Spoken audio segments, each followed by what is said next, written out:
All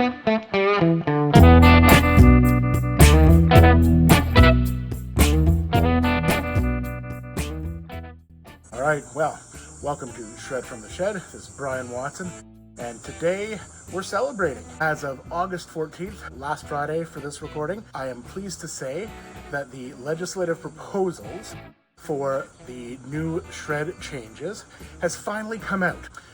These proposed changes were originally proposed December 16th during the fall economic statement announcements, but were never enacted.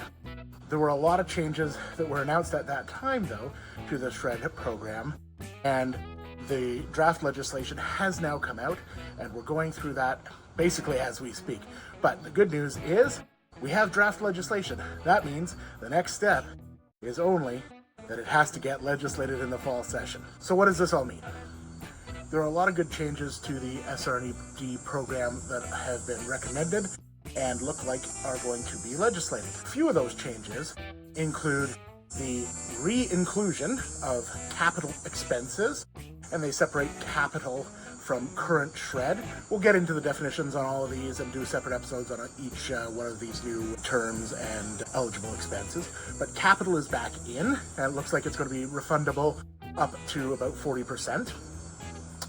The next change, and this is a big one, is the inclusion of ECPCs. What's an ECPC? For years, you've probably heard people say the term CCPC, Canadian Controlled Private Corporation.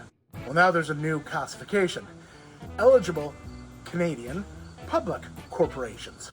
So now you have CCPCs, Canadian Controlled Private Corporations, and ECPCs, eligible Canadian Public Corporations.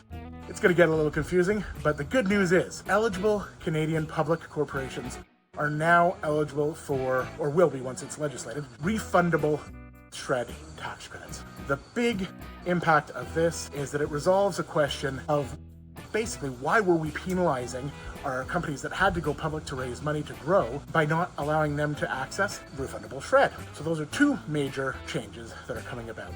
The third major change is that the cap on the shreddable expenses is being raised to $4.5 million.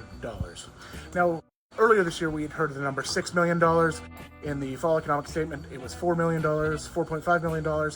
It looks like it's going to be $4.5 million, though anything could change between now and the actual budget and the actual legislation. But for now, that means that more companies can get more shreddable tax credits back to help them grow in the near term. One final note, because I've been asked this so many different times over the last year since the fall economic statement came out, when is all this supposed to be effective? So the last note that I want to make is that according to the draft legislation, if everything passes as written, a lot of this legislation will take effect as of the fall economic statement, so December 16th, 2024. So if you have a fiscal year end after that date, it is likely, once the legislation is passed, that your last year's, or period between December 16th and your fiscal year end, anything captured in that period will be subject to the new rules. So watch this space, because that date is going to be a very important one, especially if you have a year end early in the year.